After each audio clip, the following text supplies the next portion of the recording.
और आज प्रधानमंत्री मोदी ने जाकर चीन में बता दिया कि भाई हमारा मन खुला है, हम आपके पास आ सकते हैं, हमारे देश के हित में अगर आपसे समझौता करना है तो मैं आपके पास आ सकता हूं, मुझे कहीं आपसे कोई आपत्ति नहीं। लेकिन देश के हित के साथ जब समझौते की बात आएगी तो अमेरिका के साथ हमने समझौता करने से मना कर दिया, आपके साथ भी हम वही तरीके से व्यवहार करेंगे।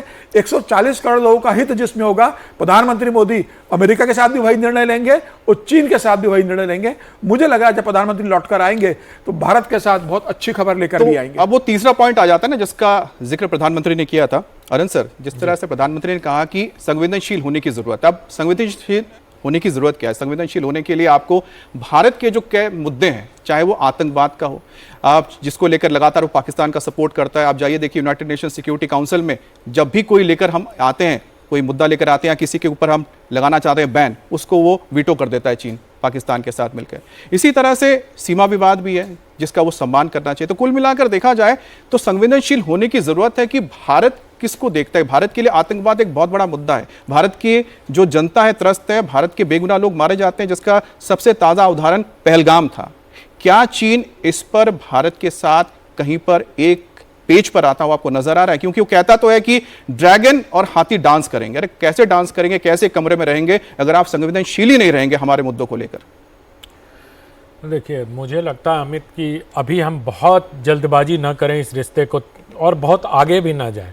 अभी बहुत ठहर कर देखना पड़ेगा, क्योंकि चीन पर विश्वास करना बहुत ही कठिन है।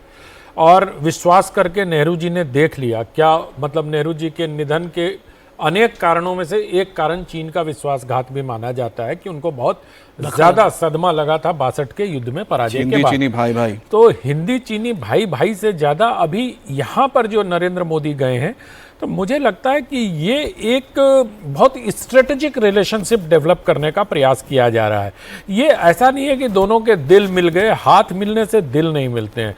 दोनों की ज़रूरत है इस वक्त, दोनों के कारोबारी संबंध, क्योंकि अभी जो वैश्विक व्यवस्था बन गई है उसमें सीमा विवाद बहुत बड़ा मुद्दा अब वैसा दिखता नहीं है। अब जो विस्तारवादी नीतियां होती हैं या जो विस्तारवाद की ओर जो भी देश बढ़ता है वो अपने आर्थिकी के विस्तार की ज़्यादा चिंता करता है बजाय भौगोलिक प्रदेशों के विस्तार की। तो मुझे लगता है कि अमेरिका का क्या है, उनके पास अर्थ ही तो है। और जब वो मागा कह रहे हैं ट्रंप साहब, तो वो अपने आर्थिकी को ही विस्तार देने का प्रयास कर रहे हैं। और जो उनका विस्तारवादी नीति है, बेसिस अर्थ है, वो सबको अर्थ से डराने का प्रयास कर रहे हैं, हथियार से डराने का प्रयास नहीं कर रहे हैं। वो जो टैरिफ लगाकर लोगों को धमकी देते हैं कि तुमको 90 कर दूंगा, तुमको 40 कर दूंगा, तुमको 50 कर दूंगा, हर दिन सुबह उठते हैं और उनको एक स्वप्न लगता है जैसे पिछली रात को आया हो कि हमें आज इस पर इतने प्रतिशत टैरिफ डाल देना है। तो मुझे लगता है कि अभी सबसे पहले इस मीटिंग के बाद कुछ समय हमें ठहर कर इंतजार कर देखना पड़ेगा कि इसका क्या निकलता। हाँ, लेकिन अच्छी बात है। लेकिन अमित जी, एक बात मैं कहना चाहता हूं, जो आपने हेडलाइंस पढ़ी ना, उसमें बहुत बड़ा एक संदेश है। सारे अखबार ये कह रहे हैं विश्व की 4 महाशक्तियों में से 3, जी, मतलब भारत को अब वैश्विक मीडिया एक महाशक्ति के तौर पर देख ही नहीं रहा है बल्कि स्वीकार भी कर रहा है। ये एक बड़ी उपलब्धि अगर हम आर्थिक विस्तार के हिसाब से देखें तो भारत की है, जिसमें पूरी मीडिया, यही पश्चिम की मीडिया होती थी जिसमें 1-2 अखबारों का आपने नाम भी लिया, वो लोग भारत को सपेरों का देश और उससे आगे कुछ कहते थे और उसका हंसी मजाक उड़ाते थे।